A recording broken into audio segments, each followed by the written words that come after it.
മഹാശിവരാത്രി ആശംസകൾ കേട്ടോ. ഞാൻ ഈ പനിയാ 2 ദിവസം ഇന്ന് പനിയാ.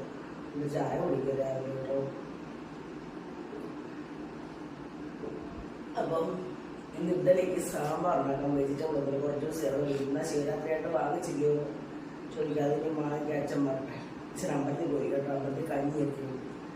അപ്പോഴേ മകളെ ഇത് കുറച്ച് ദിവസമായി പച്ചക്കറിയുടെ ബാലൻസ് ഈ വെള്ളരിക്ക അവിടെ കിടന്നു. വെള്ളരിക്ക ഇല്ലെങ്കിൽ നമുക്ക് പെട്ടെന്നൊരു സാമ്പാർ വെക്കുന്നത്. ഇഡലിക്ക് സാമ്പാറും ചമ്മന്തി കൂട്ടുള്ള സാമ്പാറും വെക്കാതെ വരുമ്പോൾ പച്ചക്കറി ഇല്ലല്ലോ. അപ്പോഴാണ് ഇത് 2 ദിവസം. ഇത് നമ്മുടെ വീട്ടിൽ തന്നെ പഴുതനെ ഞാൻ പറഞ്ഞു.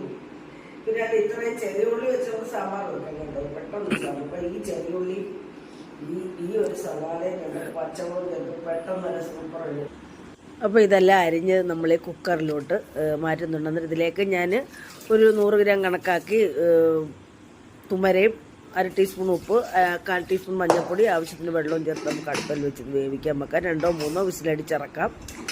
അങ്ങനെ നമ്മുടെ വെജിറ്റബിളൊക്കെ വെന്തിട്ടുണ്ട്. ഇനി ചട്ടി അടുപ്പിൽ വെച്ച് 2 ടീസ്പൂൺ വെളിച്ചെണ്ണ ഒഴിച്ച് 1/2 ടീസ്പൂൺ കടുകിട്ട് പൊട്ടിയതിന് ശേഷം നമ്മൾ അരിഞ്ഞു വെച്ചിരിക്കുന്ന 3-4 ചെറിയ ഉള്ളി ഇട്ട് വറ്റൽമുളക് ഇട്ട് കറിവേപ്പില ഇട്ട് താളിച്ചതിന് ശേഷം നമ്മളിതിലേക്ക് 1 ടീസ്പൂൺ മല്ലിപ്പൊടി 1 ടീസ്പൂൺ തന്നെ മുളക് പൊടി 1/2 ടീസ്പൂൺ കായപ്പൊടി മൂപ്പിച്ചതിന് ശേഷം നമ്മൾ വേവിച്ച സാമ്പാർ കൂട്ട് ചേർത്ത് തയ്യാറാക്കിയ സാമ്പാർ ഇതിലേക്ക് നമ്മൾ 1/2 ടീസ്പൂൺ ഉലുവാപ്പൊടി പുളിക്കായിട്ട് പിഴുപുളി ചാലിച്ച് വെച്ചത് ചേർത്ത് തയ്യാറാക്കിയ നമ്മുടെ ടേസ്റ്റി സാമ്പാർ ഇഡ്ഡലി സാമ്പാർ ഇവിടെ റെഡിയായി മക്കളെ. ആർക്ക് വേണമെങ്കിലും ചെയ്യാം കേട്ടോ. ഇതേ രീതിയിലൊരു സാമ്പാർ പെട്ടെന്ന് നമുക്ക് തയ്യാറാക്കാം.